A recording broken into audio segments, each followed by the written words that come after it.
Ashford International. The name itself once promised adventure. It spoke of effortless journeys to the heart of Europe.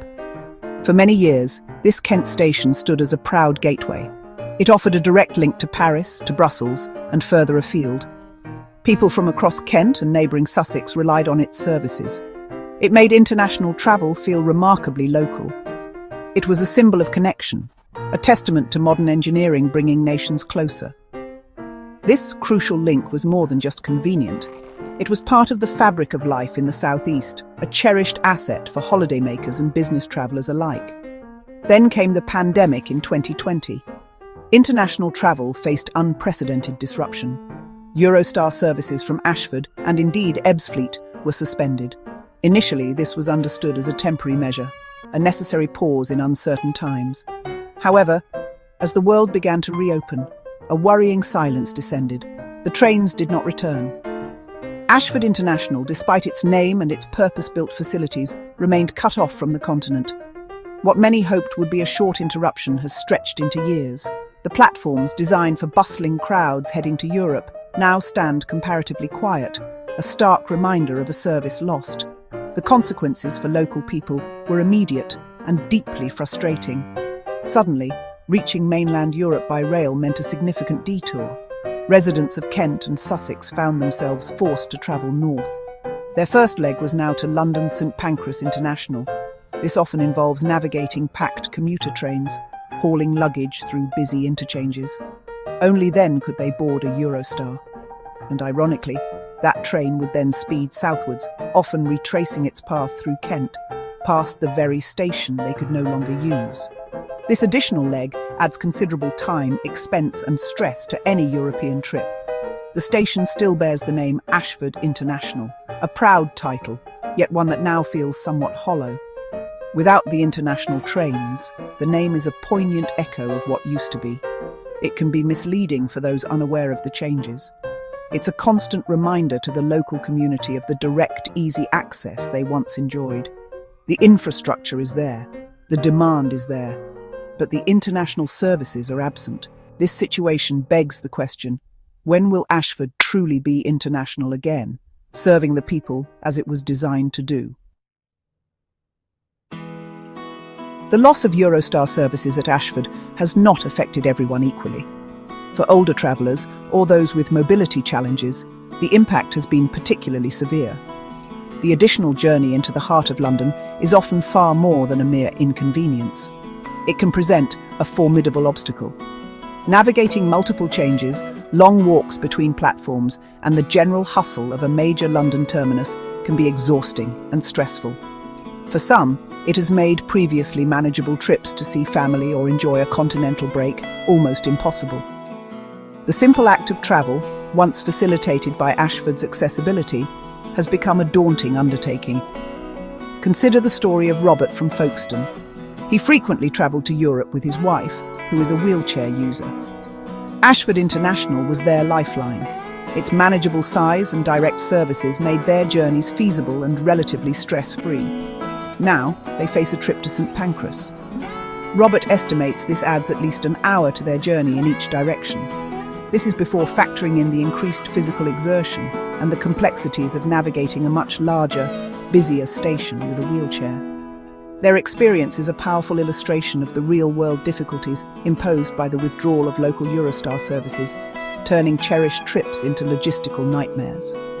Chris, from East Sussex, shares a similar tale of frustration. He regularly visits his daughter, who lives and works in France. In the past, he could board a Eurostar train at Ashford, making the journey straightforward and efficient. Now, he must travel from his home in Hastings all the way up to London. Then he boards the Eurostar, which carries him back south through Kent, past Ashford on its way to France. This unnecessary diversion is illogical and wasteful.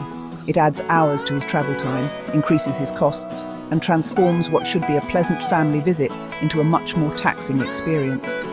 The financial implications are also significant, as Rowena from Ashford can attest. She works in Brussels and needs to travel there regularly. Her employer, like many, seeks the most cost-effective travel options, with Eurostar fares from London often proving very expensive. particularly for last-minute bookings or during peak periods, flying can sometimes appear to be the cheaper alternative. Rowena mentioned that a first-class ticket from London could soar above $700. This not only strains personal and business budgets, but also encourages a shift towards air travel, which has a greater environmental impact, undermining the sustainable benefits of rail.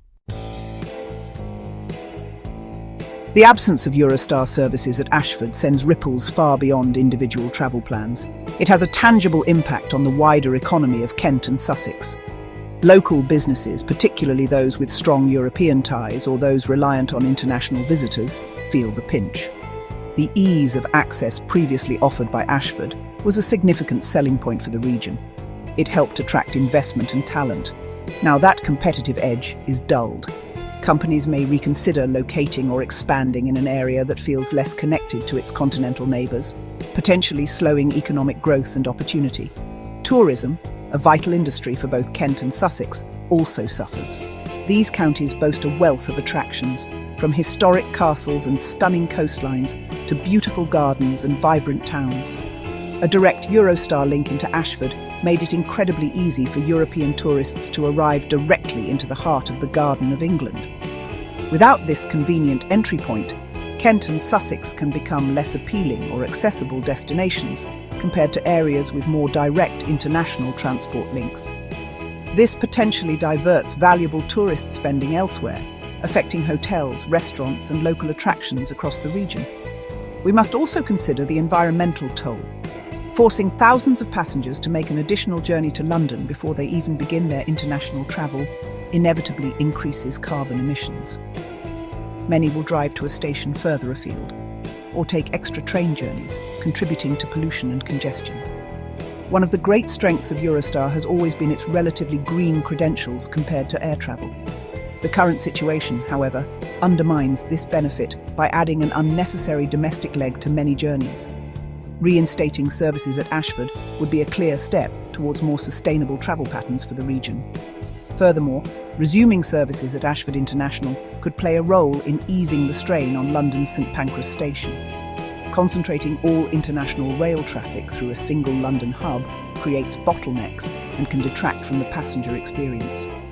Ashford is a well-equipped station, capable of handling significant passenger numbers. By allowing it to function as a regional international gateway once more, we could distribute passenger flow more effectively. This would not only benefit travellers from Kent and Sussex, but also improve the resilience and efficiency of the UK's international rail network as a whole, offering greater choice and convenience. The case for bringing Eurostar services back to Ashford International is compelling and multifaceted. It is fundamentally about restoring accessible, convenient travel for the people of Kent and Sussex. This is particularly crucial for older residents and those with disabilities, for whom the journey to London presents a significant hurdle. Reinstatement would mean saving valuable time and money for countless individuals and families. It would also provide a much-needed boost to local businesses, enhancing the region's economic prospects and making it a more attractive destination for tourism.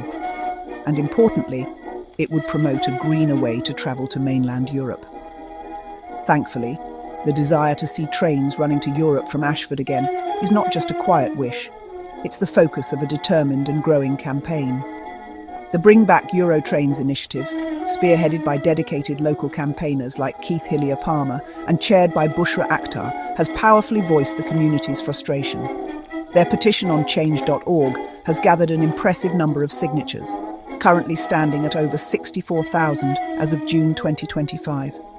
This groundswell of public support sends an undeniable message to Eurostar and to policymakers. The people of Kent and Sussex want their international station back in full service. This vital campaign is not fighting alone. It has attracted significant support from local leaders and organisations who understand the strategic importance of Ashford's international rail links.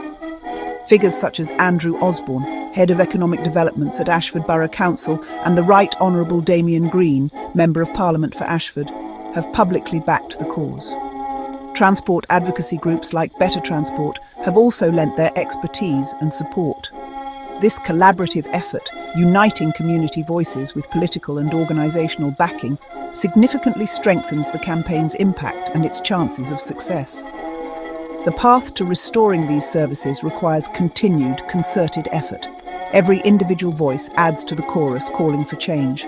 Signing the petition at chung.it/G5H5WQGHDX is a simple yet powerful action.